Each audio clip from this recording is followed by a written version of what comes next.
पूरी दुनिया इस वक्त जंग के दौर से गुजर रही है। लगभग 12 देशों में इस वक्त जंग से तबाही की डरावनी तस्वीरें हर रोज सामने आ रही हैं। लेकिन इस जंग का असर पूरी दुनिया पर है। सबसे बड़ी समस्या है तेल और गैस की कमी। ईरान, अमेरिका और इजराइल के बीच छिड़ी जंग के चलते पूरी दुनिया पर ईंधन संकट आ गया है, जिससे कई देश की आर्थिक स्थिति बद से बदतर होती जा रही है। इसका ताजा उदाहरण हमारे पड़ोसी मुल्क पाकिस्तान से सामने आया। दरअसल पाकिस्तान में बढ़ते ईंधन संकट और आर्थिक दबाव के बीच प्रधानमंत्री शहबाज शरीफ ने बड़ा फैसला लिया। सरकार ने सरकारी कंपनियों और स्वायत्त संस्थानों के कर्मचारियों की सैलरी में 5 से 30% तक की कटौती करने की मंजूरी दे दी है। ये फैसला शनिवार को प्रधानमंत्री की अध्यक्षता में हुई एक उच्च स्तरीय बैठक में लिया गया। बैठक में ईंधन की बढ़ती कीमतें और सरकारी खर्च कम करने के उपायों की समीक्षा की गई। सरकार ने कहा कि इन कटौतियों से जो पैसे बचेंगे उन्हें सिर्फ और सिर्फ आम लोगों को राहत देने के कामों में इस्तेमाल किया जाएगा।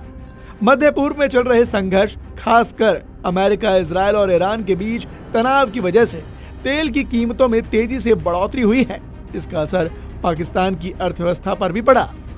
पिछले शुक्रवार को पाकिस्तान में पेट्रोलियम उत्पादों की कीमत 55 रुपए प्रति लीटर तक बढ़ा दी गई, जिसके बाद सरकार का खर्च कम करने के लिए सख्त कदम उठाए गए।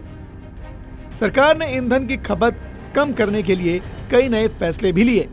इसके तहत सरकारी वाहनों के लिए मिलने वाले ईंधन में 50% कटौती की जाएगी और अगले 2 महीनों के दौरान 60% सरकारी वाहनों को सड़कों से हटा दिया जाएगा।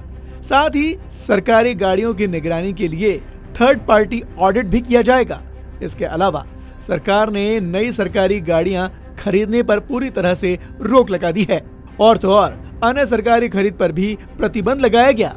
सरकार ने मंत्रियों और अधिकारियों की विदेश यात्राओं पर भी पूरी तरह से रोक लगा दी है। ये प्रतिबंध सरकारी अधिकारियों, मंत्रियों, राज्य के मंत्री और विशेष सहायकों पर लागू रहेगा।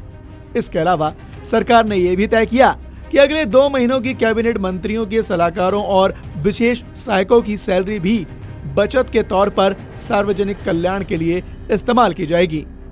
सरकारी दफ्तरों में ईंधन की खपत कम करने के लिए 4 दिन का वर्किंग वीक लागू करने का फैसला भी किया गया। सरकार का कहना है कि मौजूदा हालातों को देखते हुए ये कदम देश की अर्थव्यवस्था को संभालने और ईंधन की खपत कम करने के लिए जरूरी है।